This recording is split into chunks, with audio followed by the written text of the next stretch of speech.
Welcome to the Monday, April 14th meeting of the Middle School Building Committee, quorum being present. Meeting in a little different location today. We're meeting in the W.T. Rich Trail. We just finished a great walking tour of the facility. It's looking fabulous.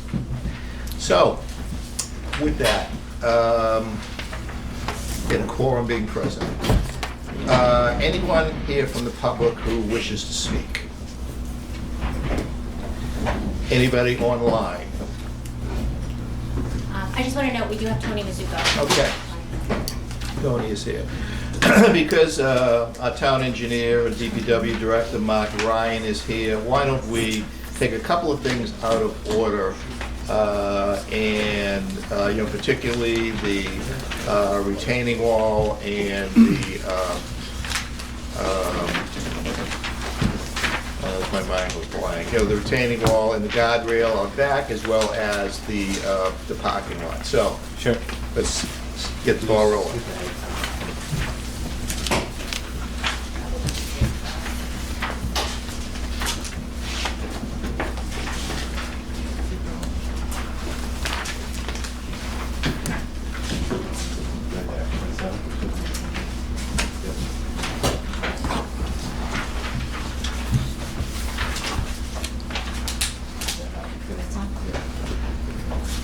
Okay, so some of you may recall from some previous meetings, we've been talking about this, restoring the Endine walking path to its original condition as close as possible over the last couple months.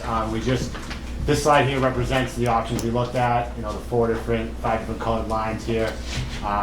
Blue being utilizing the existing, or the new sidewalk to be installed against the new Copley building. Green would be adding a new sidewalk on the field side of the access road. And then that retaining wall would accompany that solution. And then the two other options looked at were adding the walking path backing at the toe of the slope, and then using a different configuration cutting through the middle of the fields, which really wasn't desirable to anybody in town. So, as again, we're out there and we looked at the pinch point outside of the, I'd say the east corner of the building down at area C, where you can see the kind of where that 10-foot runoff arrow is pointing right there, where edge of field layout is. In those couple notes is where the pinch point is, where the retaining wall would conflict with that 10-foot runoff zone. And the design team, in talking with the landscape architect, they recommend a 10-foot runoff of a flat or a soft surface, so grass, before vertical being a retaining wall, vertical surface in the retaining wall, or a horizontal surface in the gravel path. So that's their recommendation. The 10-foot runoff zone is in conflict on the other side of the field, further away from the building, with the existing gravel path and fence already. So that is part of the conversation moving forward. And the next steps here would be to have, we're setting up a meeting with Mark Ryan and his team, along with the design team, to really hone down a solution here involving a retaining wall with a guardrail and restoring that walking path on the road level on the field side. So that'll be the next steps there. All right, questions, comments? What do we need from the committee today for them to continue? Do they need an approval from the committee to, prepare and carry out a scope to do some design work? Yes, design services for the scope that would be presented and then priced by the contractor. Okay. So what kind of language would we need right now for, for a motion from the committee? Well, I think we're going to meet out there first with the design team so we understand the Okay. scope correct there, and then AI3 would prepare a proposal with their civil and landscape architects. Yeah, For whatever option. All right, so Whatever option we we'll take. wait until the next meeting until we're able to take a formal vote. Yeah, we present that proposal next meeting. Yeah, okay. Alan, weren't there, and I guess this is to Darren, weren't there schematics of the retaining wall? Because there was a value put on it, and we took it out Right. in value engineering. It was Some elite. of the work should already be done. It was at least at the 60% submission, as I Right. recall. Right. Yeah. So, okay. Yeah, the next step's just conflicts with some utilities, those lights that are over there. There's a drain line that runs under those fields at some point, so we're gonna check out that field before we. But you're right, Paul, it's not as if you're starting from scratch. Right. Okay. All right, so we'll see something next meeting. Yes. In terms schedule-wise, we'll, does it look like everything will be, good, schedule-wise, if we take a month, give them the go-ahead, to complete the building or complete the work, or we're gonna extend a little bit into the fall? I mean, I think we'd have to look at it with WT Rich a little further, but I don't think we could say at this time that it would be ready for the end of September, or end of Okay. August, sorry. Yeah, I mean, it's my feeling. Yeah. Okay. All right. Okay. All right. And then the other topic, you mentioned the Parking lot. lots. Yeah. So the, Sorry, brought us back to the beginning. see the second Yep. So this is an aerial shot of Washington Street and the Copeland Middle School. The two properties in yellow are the two lots that the town has purchased, removed the structures on those lots and is looking to convert those into parking lots. We did receive a proposal from AI3 for those services. And the proposal came back in at $112,000 for the design of those two lots. And then we're putting it up. I believe the town's desire is to not proceed with that scope from our contract with AI3 and to pursue that elsewhere. Is that correct? That is correct. Mark, do you want to address that? Yeah, thank you. I brought some plans. We did some engineering, can pass that around. But the engineering department, May of '23, surveyed that lot just to get an idea what we get out of the former house lot that's closer to the Hawes Pool. And we did some engineering there. We'll have to go out there and do a little more survey work, but it looks like we can get at least 62 parking spaces there. One thing we would recommend if the parking lot goes in there is that it connect into the access drive coming into the school property, because we don't want to put a parking lot connected to Washington Street, because it'd just be too many conflicts with traffic there and all those driveways.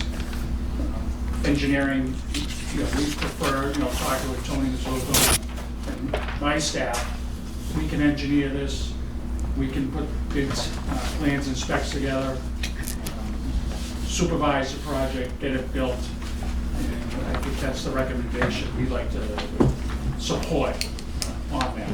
Yeah. So at this point, Mark, we're talking about only the parking lot that's adjacent to the pool. Right, and we could do the same one on the one next to the Yeah. the Irish property. but- Okay. Right now, we want to concentrate on this one. Correct. Okay. All right. Questions, comments from people? Is the parking lot intended eventually to be both school and town, or town-specific, or? I think it could be used for Either anything, for both. That's correct. Okay.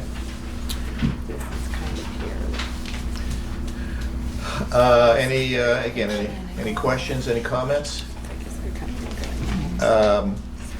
Probably what we should do now is maybe have a motion from the committee to allow the town of Norwood to prepare, do the engineering work, prepare plans, and put out bids for construction for the project.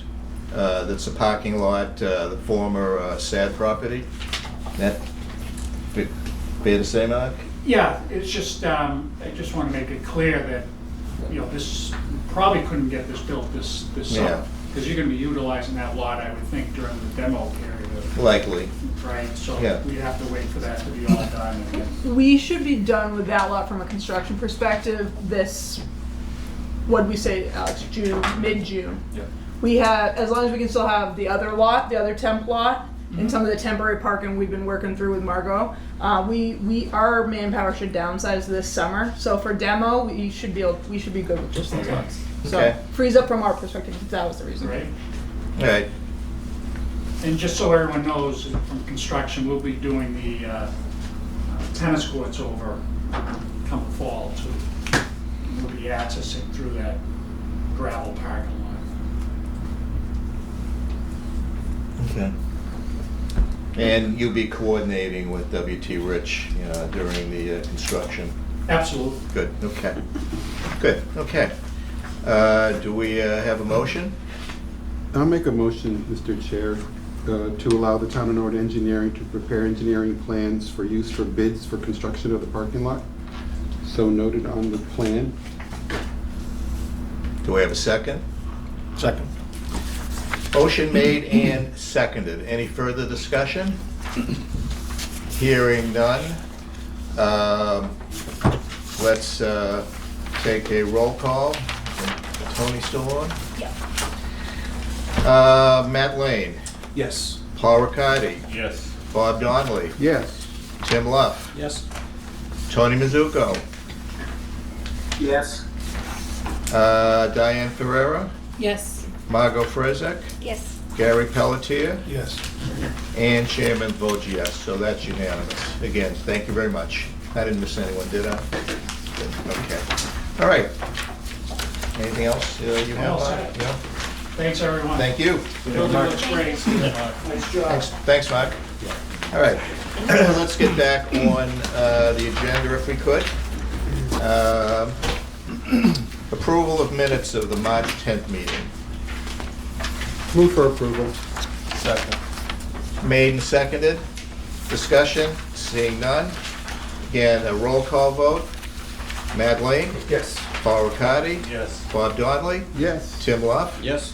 Tony Mizuko, Yes. Diane Ferrera, Yes. Margot Frizek, Yes. Gary Pelletier, Yes. and Chairman votes yes, unanimous. Again, thank you. All right, invoices, March 2025. Thank you. I'll walk you through the invoice package. The first lines, 1, 2, and 3 are for Vertex OPM services, including an invoice from Interval Data Systems, IDS, for building automation scope, and for professional services incorporated. They are the on-site QA/QC testing for the owner, in total of $93,633.60. Line items 4 through 7 are for AI3 architects and their engineering consultings, totaling $73,215.86. The next handful of lines are FF&E and technology invoices, starting with line 8 from Cybercom, totaling $6,206.46. This is scope for interior wiring for the facility's radio antenna. Line number 8 is for Dell Technologies for the purchase of faculty desktop computers, totaling $14,691.19. Line item number 10 is an invoice from HIQ and PJ Systems for the licensing fee to upgrade a server at the Norwood High School to allow the Norwood High School and the Coakley buildings to communicate via the HVAC system for a total of $4,190. Line item number 11 is for Okers for cabling and materials in the TV studio, totaling $17,900. Line item number 12 is Verizon costs for active phone lines, totaling $132.54. Line item number 13 is an additional FF&E invoice for vertical communications for classroom phones, totaling $24,022.57. And line items 14 and 15 are for WT Rich's application for payment number 22, totaling $2,671,222.47, for a grand total of $2,905,220.40 this month. Okay, thank you. Questions, comments? Someone willing to make a motion? A motion to approve the vendor invoice package as presented. Second. Made and seconded. Discussion? Seeing none. Again, do a roll call. Matt Lane? Yes. Paul Riccardi? Yes. Bob Donnelly? Yes? Tim Luff? Yes. Teresa Stewart? I don't believe Oh, Teresa's in the air, that's right. Okay, Tony Mizuko? Yes. Diane Ferrera? Yes. Margot Frizzik? Yes. Gary Pelletier? Yes. And the chairman votes yes. So it's unanimous. Again, thank you. Thank you. All right, budget update. Budget update, is inclusive in the VIP package. If we head to the last version. On the last page, we'll be able to see, budget's been updated through the end of March, inclusive of the 2.9 in invoices just approved this evening. Right now, we're tracking 136.7 million of the budget is committed at this time of the $147.9 million budget, so 92% of the budget has been committed at this time.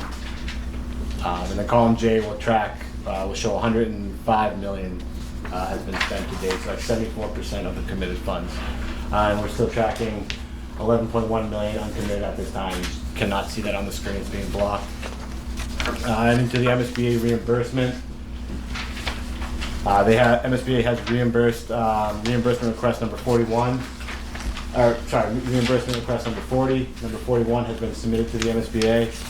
And you can see right now that 136.7 million, 108 of the 108 million have been submitted in cost to the MSBA, and a little over 70 million of that has been deemed eligible, with a little over 38 million has been reimbursed from the MSBA at this time. Any questions?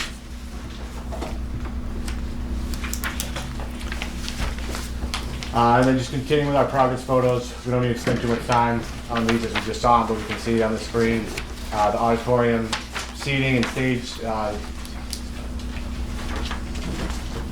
and up to the 7th and 8th grade student commons on the left. That's a cafeteria for those grades, with the student collaboration STEM classroom on the right.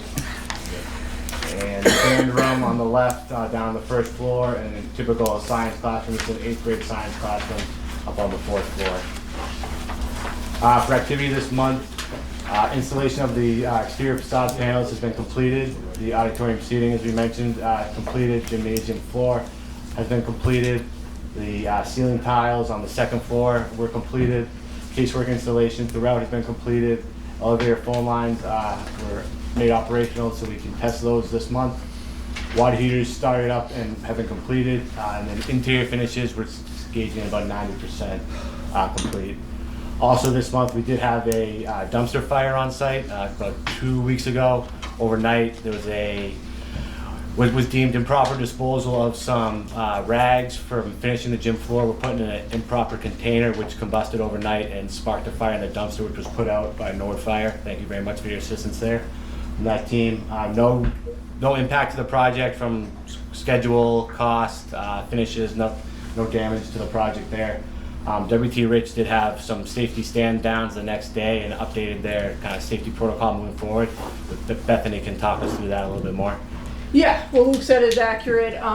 We specifically, it was officially not, I don't know how you want to say it. It wasn't officially that cause. We believe it was that, but regardless, what we did as a project site was we knew there was one contractor working on site that did have materials that was susceptible for spontaneous combustion. We had a specific stand down with that company on 2 different occasions, including their president. And WT Rich did extensive investigations of their work over the next few days to make sure they were following our safety protocols. In addition to that, we did a site-wide stand down with every foreman on the project just to talk about overall material disposal. And made sure everyone was re-familiar with the plan. We had our CEO, our general superintendent, and our safety director here for that entire day, working through that as a team. So again, thank you to the town for dealing with that. Overnight we did, there were some lessons learned internally, and I think we have a really good plan going forward to make sure that does not happen again. Thank you. Any questions on that? Okay, continuing into the upcoming activities on site. So as we just saw, the carpet and the admin floor sweep that started this week and will be wrapped up shortly. The gym We're seeing the athletic equipment going in, so the bleachers, climbing wall, those are being installed. Interior doors arrived on site for the first floor at the end of last week. Technology items such as touchscreens, wireless access points, those type of items are being installed throughout. Startup and balancing of the HVAC equipment is ongoing. Programming ongoing with the lighting controls, BMS system, and the fire alarm. The landscaper arrived on site and had begun spreading loam and prepping the sub base for plantings and trees. And furniture delivery is just a little bit over a month away. And overall project is still tracking on schedule for substantial completion of phase 1, early June 6th right now.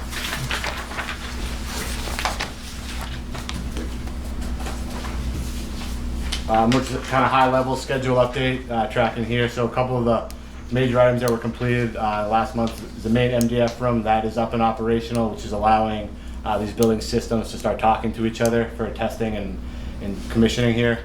The exterior envelope was complete, as we mentioned earlier. And a couple items we're tracking for this month, just the elevator testing, HVAC balancing. And then further down, as you see, we get closer into the summer, we're starting to hone in on some of the dates, the key dates for, move out of the existing building and teachers return, end of August. So those are some key dates that we are starting to hone in on. So again, our usual slide with meetings that were held in March and upcoming meetings in April. We did our 4th floor punch list walkthrough last month, which is a huge milestone. That floor is pretty much done, and all the subcontractors are working through their punch list items. And then this month, last week, the network switches started being installed, and we did a punch list walk with that contractor, and we're working through a couple final things. So the network in the building should be live here pretty quick. And we changed our transition meetings. We're now meeting bi-weekly as we kind of ramp up to emptying out of that building and moving into this one. A quick update on FF&E and technology. Again, the budgets are in great shape, and we currently have a wish list of items that has come from faculty, teachers, principal, various departments, and we are going through that and kind of prioritizing. And again, at this point, we anticipate being able to cover all of that with our excess funds between the technology and FF&E budgets.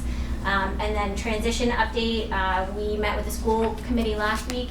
We had inventoried the whole building. Meredith and I inventoried everything. We put together a list, sent it off to various departments, walked through, quantified what we're gonna save, and then we met with the school committee and they voted to deem everything else as surplus and it will disappear with the building. So that's another huge milestone that we had last month, sorry. This is a quick update of our transition schedule that we put together. It's kind of color coded so we know whose responsibility is what. All the items that are grayed out have already been completed.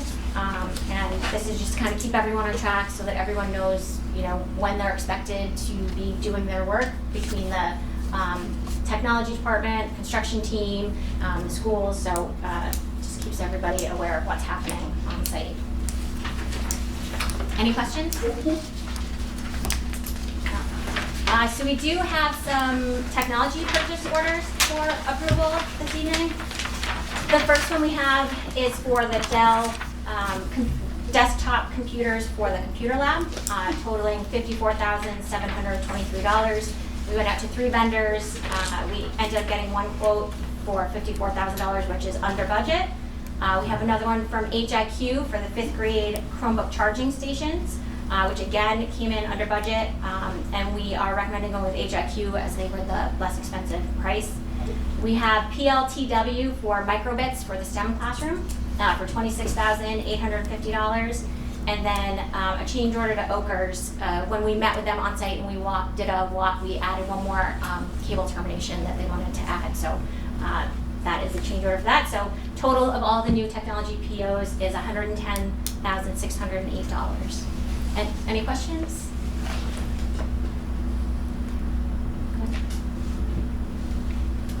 Okay. Mr. Chair, I'll make a motion to approve the purchase orders for Dell, HIQ, PLTW, and Ogres as noted above, totaling $110,608. One second. Motion made and seconded. Further discussion? Seeing none, Again, a roll call vote. Matt Lane? Yes. Paul Riccardi? Yes. Bob Donnelly? Yes. Tim Luff? Yes. Tony Mizuko? Yes. Diane Ferrera? Yes. Margot Frezek? Yes. Gary Pelletier? Yes. And Chairman votes yes. Thank you. Thank you. Again, we have some additional FF&E purchase orders up for approval. 1031 Inc., who is providing the display case for the clock mechanism. It's coming from Europe, so we did get hit with some tariffs on that. So there's an additional cost of $557.62. Also, to avoid any additional tariffs, we're having them ship it as soon as possible, as opposed to we were waiting till June, so it would arrive over the summer, when the building's mostly done. I don't anticipate that being an issue. As you saw, the building's pretty ready for it, so that's one that we're gonna be asking for. The next is from School Health, which is for all the AEDs in the building. This does not include the one that goes in the concession stand, which we'll purchase later when that's closer to being completed. And then we have a couple items that have been approved off of the wish list. So the first one is a change order to B&G restaurant equipment, which is some additional kitchen equipment that was requested by the food service department, and that actually came in much less than anticipated, it being about $50,000. It's half of that, so that was good news for us. Sheehan's office for some additional file cabinets for the staff and faculty for $10,215.85. And then we're adding some additional beanbag seating for some of the specialty classrooms because while doing the inventory, the ones that are existing over there aren't in good enough shape to bring over here. So we're adding a few extras. So that's $1,431. So total for everything we're asking for tonight is $68,766.36. Any questions? And as you said, we're still under budget, both Still for under budget. technology as well as the Correct. FF&E, Correct. even with these Yeah. change orders, motions. Okay, thank you. Mr. Chair, I'll make a motion to approve purchase orders for 1031 Incorporated, School Health, B&G Restaurant Equipment, Sheen's Office, and the Hertz Furniture totaling $68,766.36. Second. Made and seconded. Discussion? Hearing none. Let's take a roll call. Matt Lane? Yes. Paul Riccardi? Yes. Bob Donnelly? Yes. Tim Luff? Yes. Tony Mizuko? Yes. Diane Ferrera? Yes. Margot Frezek? Yes. Gary Pelletier? Yes. And Chairman votes yes. Again, unanimous. Thank you. And then just a quick note, everybody does have a copy of both the FF&E and the technology logs. So you can see at the bottom, it gives a total here. So for technology, we're about $122,000 under budget. And this includes the purchase orders that were just approved, and the technology is about $62,000 under budget. So it's a decent amount of extra money. Next up, I just have a quick update on some purchase orders. So previously, the committee had approved new facilities radios up to $25,000. So we did get a quote, and it was for less than that, it was for $22,165. So we're gonna send a purchase order to Cybercom for that. Also, you had approved the cost for the additional license, the $4,190. We did that just to keep the contractor moving for coordination and keep the programming on schedule. So we ordered that license. And then the same with the Dell desktop computers. We talked to Alan to get approval of that because they were worried about tariff costs on top of that. So we tried to order it quickly so that we did not have to, we didn't incur any additional costs on that. So just an update to the committee. If anyone has any questions, glad to answer.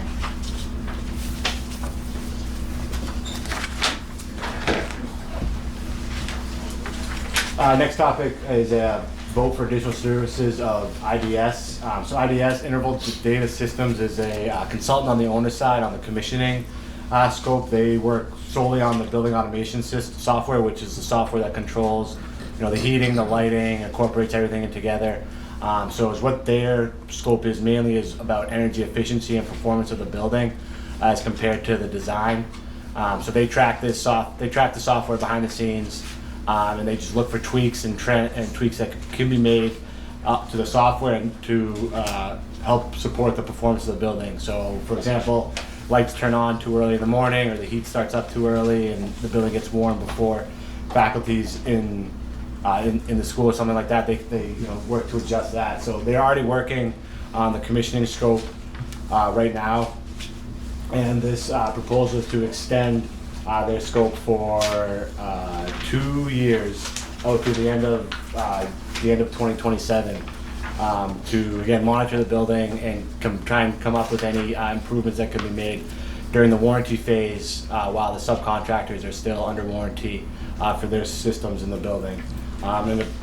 We did have a kickoff meeting with them and kind of get to know you session, and one of the big benefits to them is they not only point out the problems, but they also point out a solution with big help to the facilities team. We had a kickoff meeting with Chris and Paul and them to get their support. And I don't know if you guys, Chris or Paul, have anything else to add, but I think they're in support of extending this service through the end of 2027.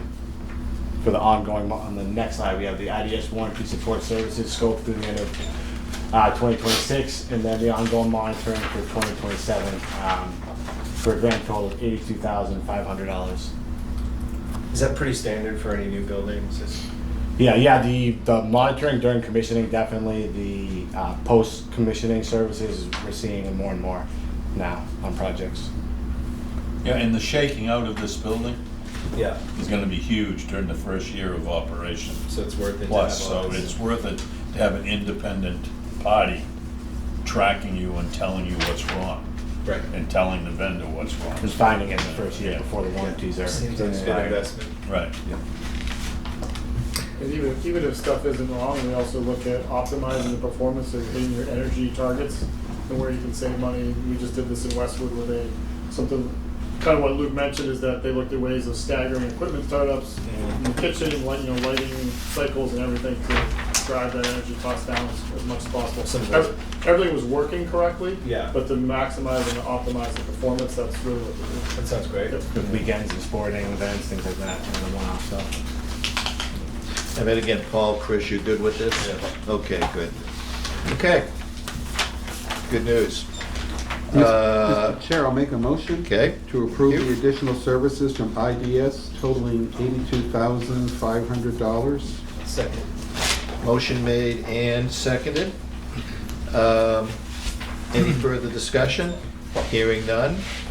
Let's take again, a roll call vote. Matt Lane, Yes. Paul Riccardi, Yes. Bob Donnelly, Yes? Tim Luff, Yes. Tony Mizuko, yes, David Diane Ferreira, Yes. Margot Frizek, Yes. Gary Pelletier, Yes. and Chairman votes yes. Again, thank you. Thank you. Okay. The next item on the agenda, change order 13. The first PCO listed here is 8172 for ice makers at the counter depth refrigerators. So this was a change to swap out the refrigerators to have a model that has integral ice makers. The specified model did not. So the cost to return the purchased refrigerators, just a delta between the two there for $6,593. The next one, 8160 for proposal request number 74, which revised the plantings around the building. This replaced the previously designed junipers to a more maintenance-friendly species around the building, which the new selected species covers less square footage, less ground area than the junipers, so there was an increased count in plants, which resulted in a little bit more labor.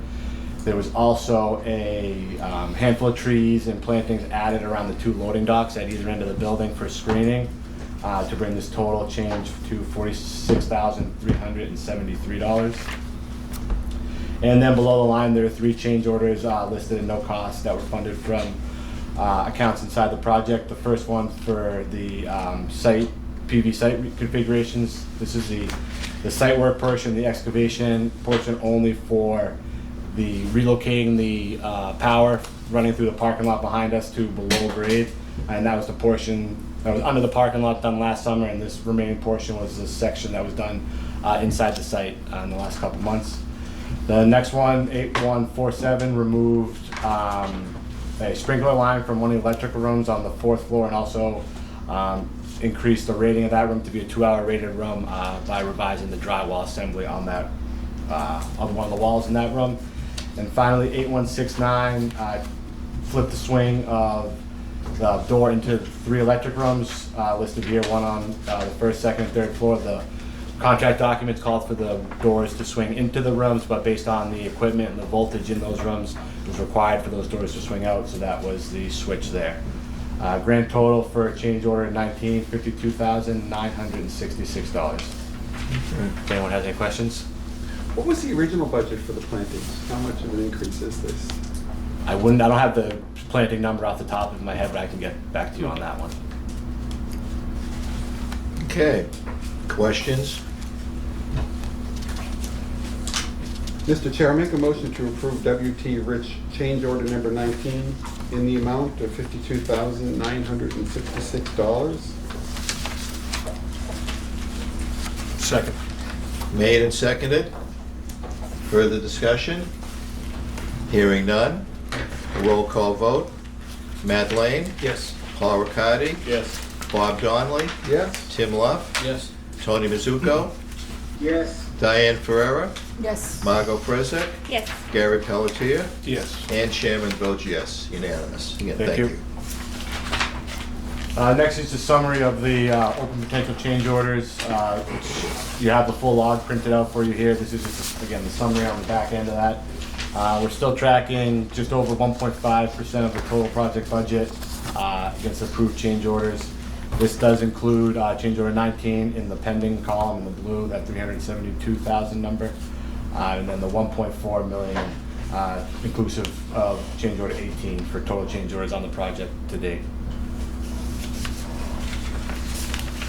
Next topic here, so we've been discussing with the superintendent, the principal, and addition of an outdoor play space and classroom.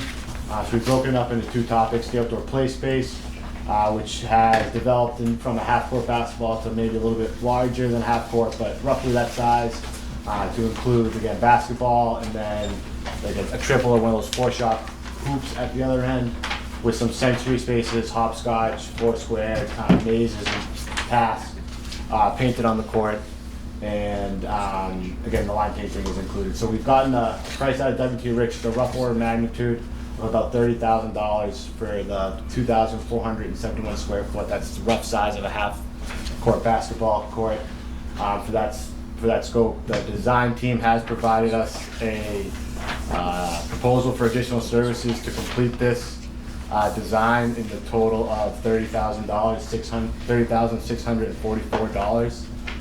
And that fee does include the outdoor play space and then the outdoor classroom, which we met today with, again, the superintendent and the principal, just to develop a list of wants for this space.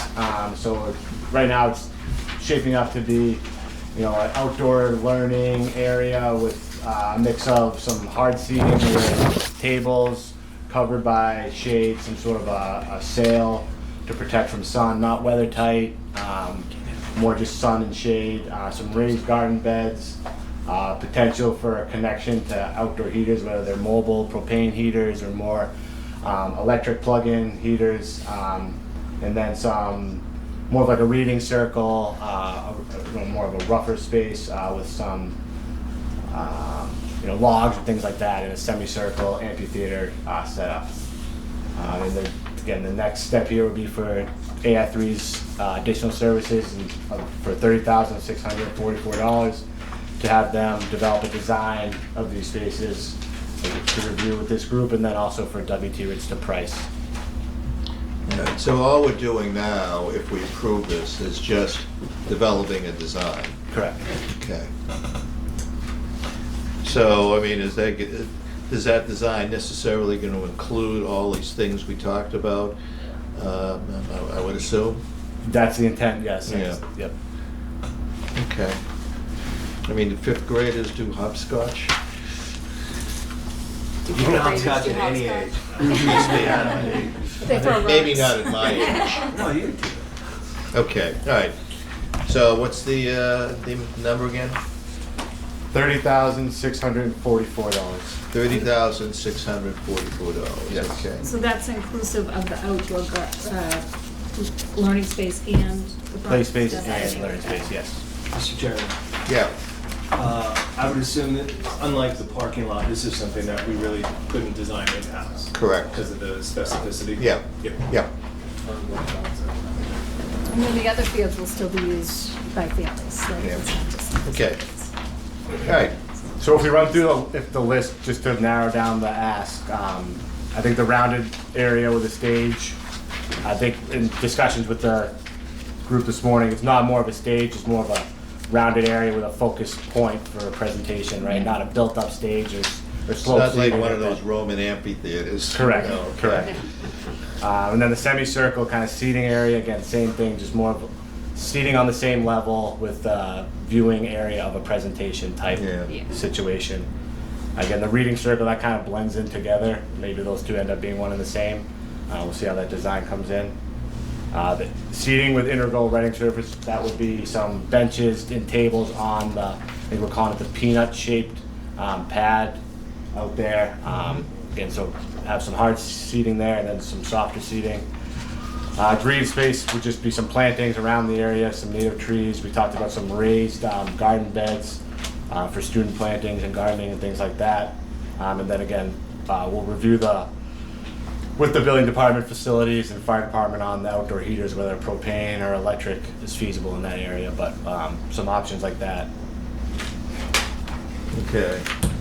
There was one more request was for power Or for exterior some of these power, locations, yes. just so if you had to plug in a, Outdoor speaker, for yes, example. thank you. Yeah. All right. So, I mean, where are these outdoor learning spaces going to be taking place? Right outside of the student commons, Right next to the. Right next to, yes, All right, yes. so that area that's been identified for outdoor play space, it's going to include the basketball court et al., all of these things potentially? Correct, basketball court and an outdoor learning Right. space, yes. Okay, Yeah, this is kind of general location outside of, that's the peanut outside of the 5th and 6th grade student commons. Yeah. That's the main entrance over there to the right a little Okay. bit. I think part of the ask would be to see how much of that actually fits and how well it fits there and what you can. yeah, actually because it sounds like accommodate. an awful lot for a small area. Yeah, yeah. And some of these, I think, bullets overlap with each other, so hopefully we can accommodate. Yeah. Well, we'll see what fits, and, if we have to make some decisions, we'll make Sure. some decisions. All right, so, pleasure of the committee.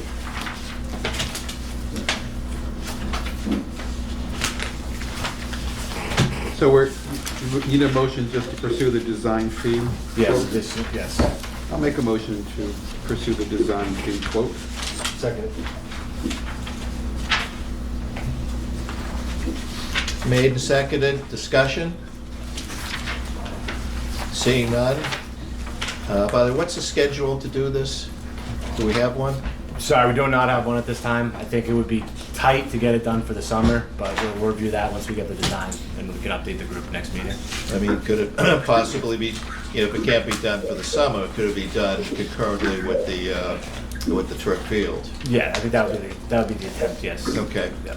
All right, good. So, seeing none, let's take a roll call vote. Madeleine? Yes. Paul Riccardi? Yes. Bob Donnelly? Yes. Tim Luff? Yes. Tony Mizuko? yes, Diane Pereira? Yes. Margot Frizik? Yes. Gary Pelletier? Yes. And chairman votes yes, unanimous. Okay, thank you. Okay, going down the agenda, the walking path we've talked about. Yes, walking That's path. done.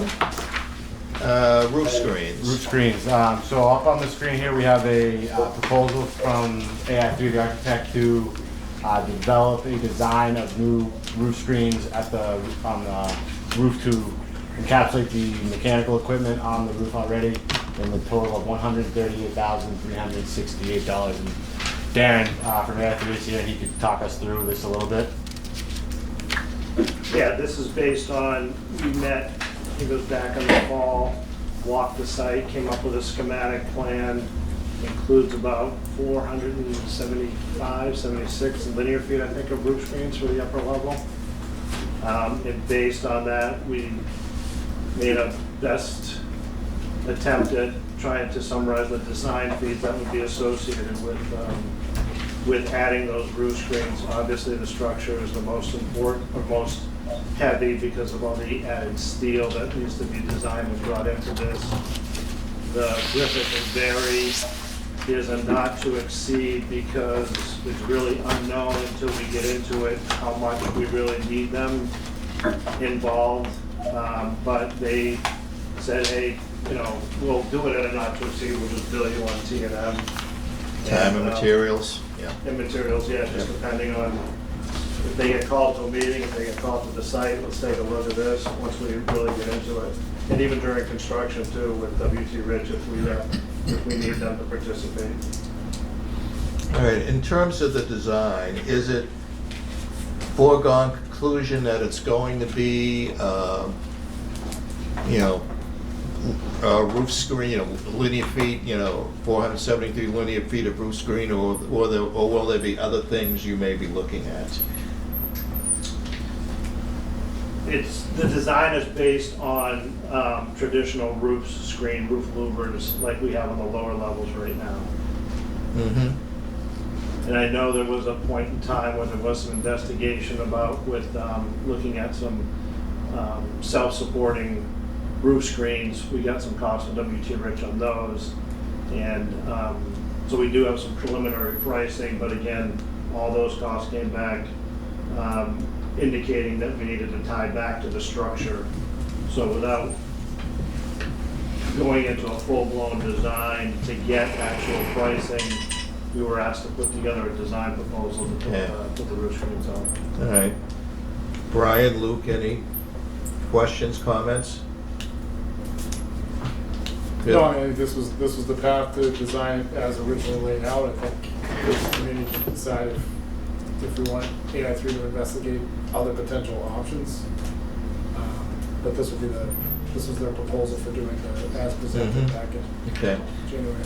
And what this does is, it's just a design package. We'll take a look at it. They'll price it out, and we'll make a decision down the road if we want to continue any further with this.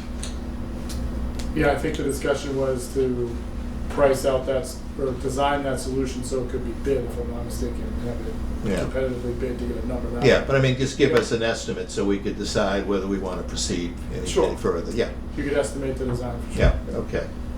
All right. So,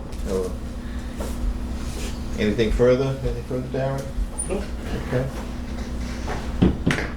Mr. Chair, so Mr. Pelletier, this was something you suggested at the last meeting, I thought, to get to the plans and specifications detail. Yep.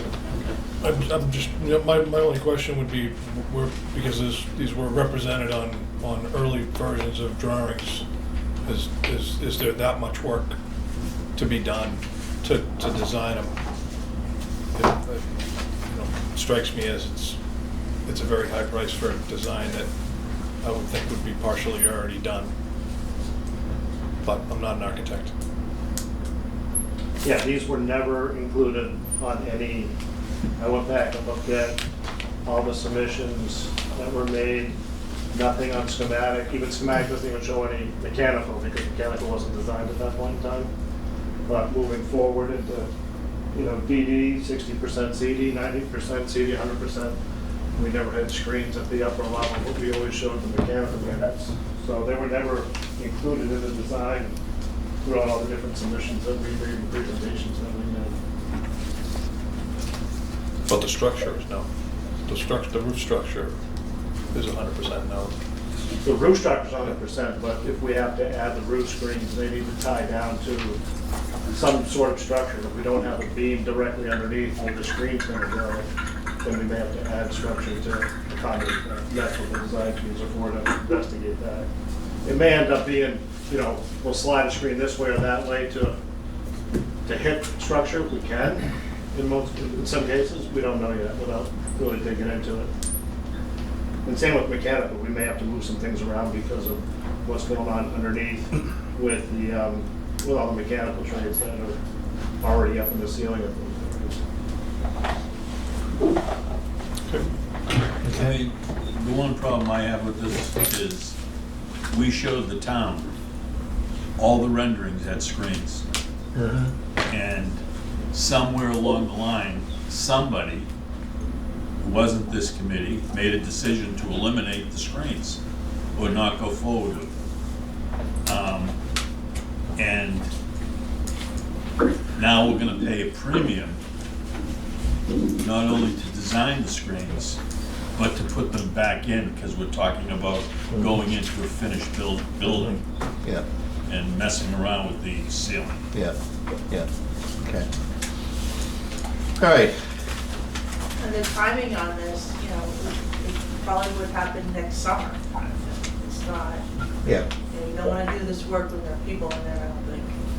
And- Correct. And so it's not gonna happen this summer by any means. Al, what was the hard cost for this? Did we have an estimate? It was like $1 million or something? and there was a couple of preliminary costs, you know. Right around I've there. heard 500,000, I've heard over $1 million. Yeah, I think when Yeah. we first presented to the. There was a range of, that's all we got was square foot material costs, so there was a lot of caveats with engineering attached to those, but the range went from anywhere from 500 to up to $1 million. Highs. Yeah, and that, And they we, include structural, well, they didn't include structural tie down. they did include structure, yeah, so what Darren's explaining is, can we land on the steel, or do we need to add steel, or is there MEPs below or not? We did our best guess of Yeah. laying stuff out and putting an estimate together, but without the design, Gary's right, there's no way to get a real number until you get that design. Okay. Seems like a lot. Mr. Chairman? Tony, yes, Yes, can we bring up the breakdown of this cost onto the screen? And I apologize, everyone. it's up there. You might not. No, I'm talking about the breakdown of what led to the number of hours that the estimate is based on. Do we have? It's in the detail, the amount. It's in the documents.